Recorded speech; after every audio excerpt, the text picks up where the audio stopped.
Здравейте, скъпи съотечественици! Тук съм се нахвърлял малко размисли и страсти на мониторчето от среща. Затова, докато ви обяснявам за какво става на въпрос, от време на време ще поглеждам екрана и ще ви чета мои размисли и страсти, защото понякога човек първо си записва нещата, после трябва да ги прочете, за да не ги забрави, защото тя информацията е много и ако някой е ангажиран умствено и с други неща, такъв човек като мене, трябва да се записва нещата и за да ги произведе, за да може да ви ги обясни. И да започнем с един политик, защото сега сме в предизборна кампания, който се казва Костадин Костадинов, така нареченият Коцето Копейкин.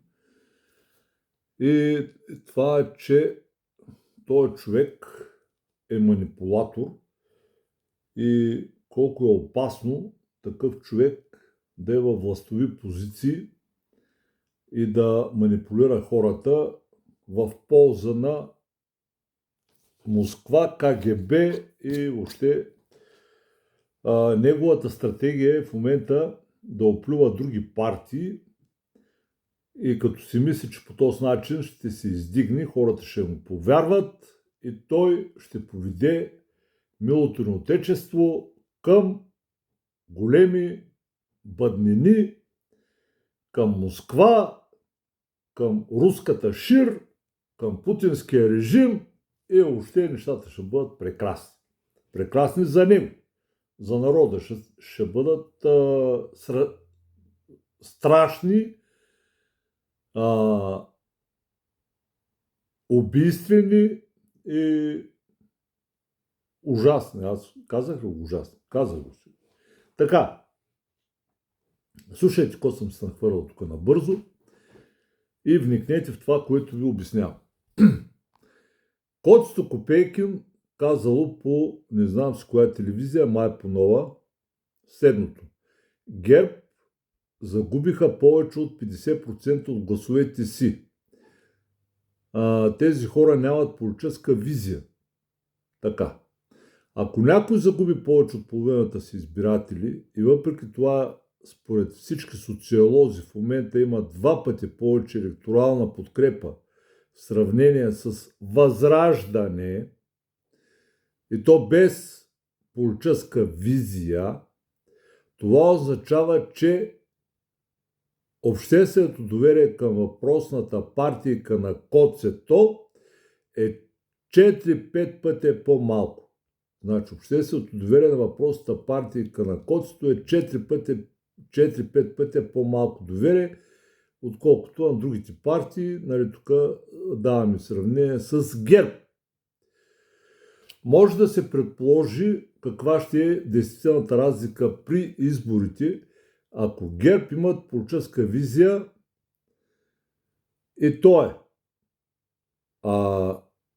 ГЕРБ, според мен, имат политическа визия. И сега ще ви обясня защо аз мисля така. После Копейкин казва, без много да му мисли, буквално следното. В момента ГЕРБ са в много силна сглобка. Значи, хем губят повече от 50% ГЕРБ от гласовете си, хем са в много силна сглобка. Хем отслабват, хем са по-силни.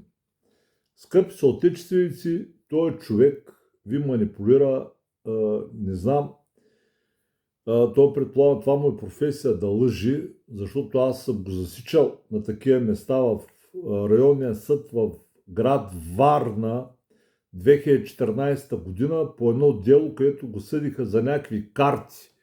Беше направил някакви фалшиви карти и там едни училища го съдиха да връща пари и той пред мен, ние първо бяхме в една зала, аз тогава не го познах, не знаех кой е. След това бяхме на 2 съседни маси в едно заведение извън съдебната зала до районния съд и там видях и чух как Коцето Копейкин се направо каза на адвоката си да предложи, на адвоката си тогава, да предложи каква сума беше там, вече не си спомням точно, но някаква колосална сума на съдията, за да получи оправдателна присъда. Аз бях там на максимум 50 см от случващото се тогава, след делото. То в почивка ли беше делото, следващото заседание ще има нещо от това. Така, слушайте сега нататък. И този човек е в парламента с хиляди измами зад гърба си, като каза, че няма да взема субсидия, взе субсидия, като каза, че няма да се имунизира, се имунизира, като каза, че ще мисли за народа, а той забрави за народа точно на втория ден, след като влезе в парламента и се обогати за ваша сметка и на ваш гръб, и Коцето в момента е милионер. А на вас хладилника ви е празен. Това е реалността. Така, продължаваме нататък. Следващата пълна глупост е очевидното противоречие между двете твърдения на варденския политик. И слушайте сега. Тези хора нямат политическа визия. Това е едното. Те имат икономическа, финансова, лична визия за собственото си оцеляване. Това е второто. И така, когато имаш икономическа и финансова визия и си в политиката, това означава, че визията ти е политическа. Че имаш политическа визия, което противоречи на твърдение едно. Коце. Само, че той Коцето, освен да лъже и да манипулира, той друго не знае. Така. Копейкин говори даже и за някаква лична визия. Някаква лична визия, каквото и да означава това. Питам се как ли изглежда една нелична визия. Нелична визия. Как ли изглежда, никой не знае. Това е само главата на Костадин Костадинов. И неговите глупости. После Коцето разсъждава върху разбирателството, единомислието, съгласието между партиите, което си е тъпизъм, защото по презумпция партиите съществуват тъкмо поради своите различия, поради своите различни схващания и различни позиции по отношение на политическите неща. Сега да ви го кажа, как е, скъпи съотечественици, на латински, да го чуете от мен, бати ви Колю. На латински това означава парс, партис, означава част, дял, страна, начин, отношение, роля, различие. Така, значи, затова има различни политически партии, за да има различно мнение. И да продължим нататък. Коцето не може да схване, че ако едни партии са еднакви и се разбират напълно, то няма никакъв смисъл изобщо тяхното съществуване. Ако всички партии в парламента са на една и съща тема и се разбират прекрасно, то парламента трябва да се закри. То трябва да се направи президентска република и въобще да няма никакви партии. Или там партиите са най-много две в целия парламент, които да са еднакво разделени и разнопосочни една към друга. Така, продължаваме нататък.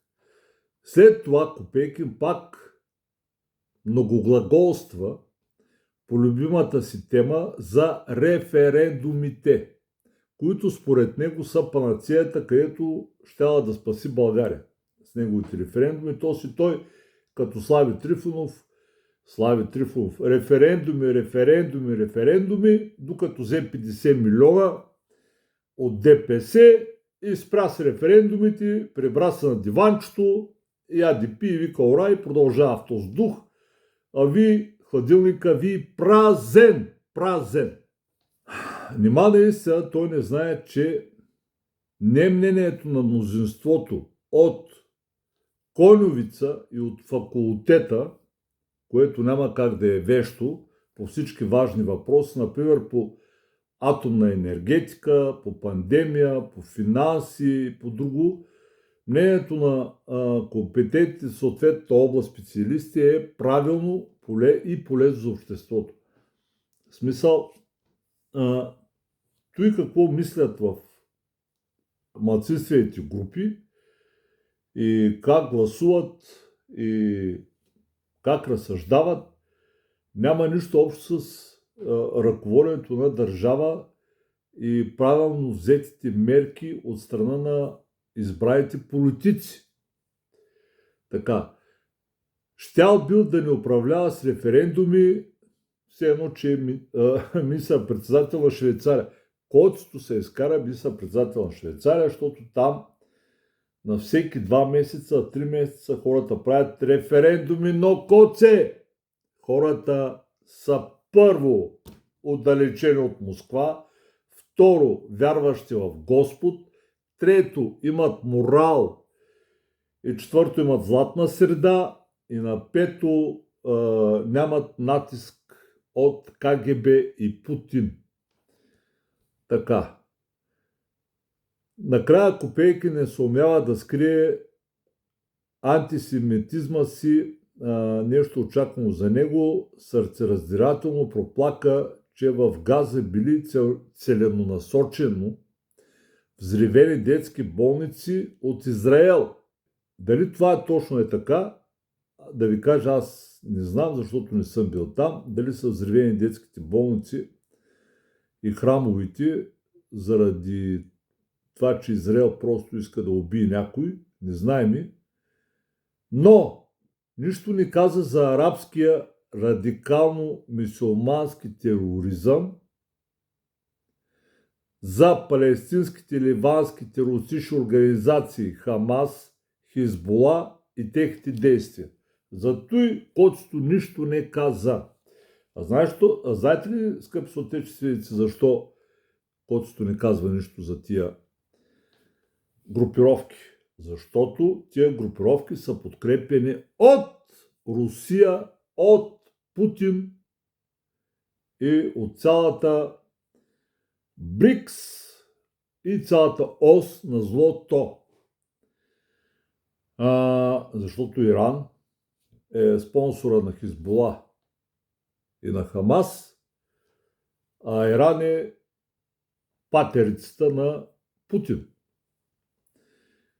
Накрая в телевизионното предаване, който същински цар-освободител, пак се похвали как като вземел властта, щял да възстанови суверенитета и свободата на България, щял да не освободи, ама не казва от кого.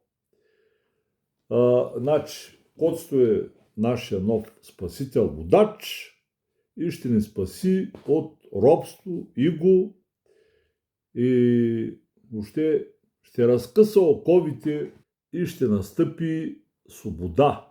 Но от кого Котсто ще ни спаси? Аз това искам да разбера и това искам да попитам. И накрая искам да ви кажа какъв голям проблем е да има политици, които нямат нищо в главата си.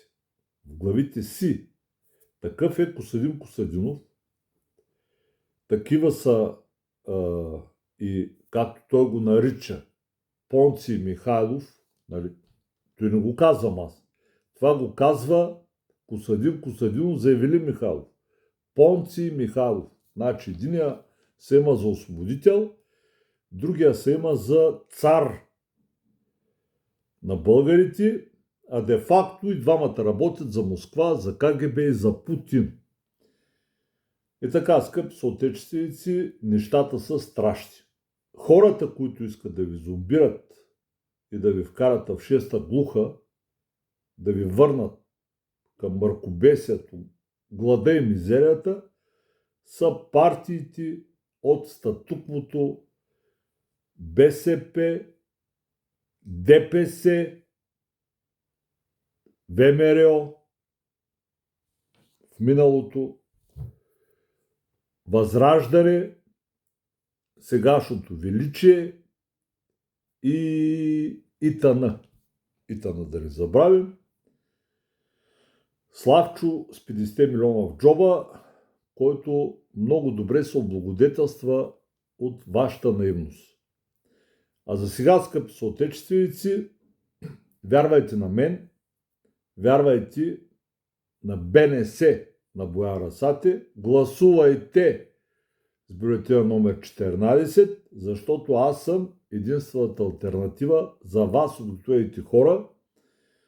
И аз съм човека, който ще разбутам кошера и ще извадя търтиите от политиката, а ще оставя само работните пчелички.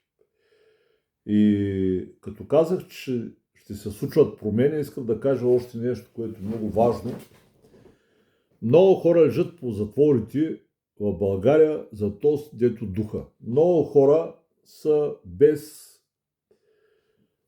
с присъди, без никакви доказателства и техните роднини страдат от това. Да, има от 100%, има едни 30%, които в момента трябва да са в затвора. И това са хора, които са извършили убийства, това са хора, които доказани, това са хора, които са извършили грабежи, доказани, изнасилвания, склоняване към проституция, доказани, да, те трябва да лежат. Но знаете ли колко много хора има, скъпи съотечественици, в затвора, по затворите, които са на май? Май беше тос, май беше оня, май. А какво ще прави като дойде юни? Те на май нашите съдии учитат дейност.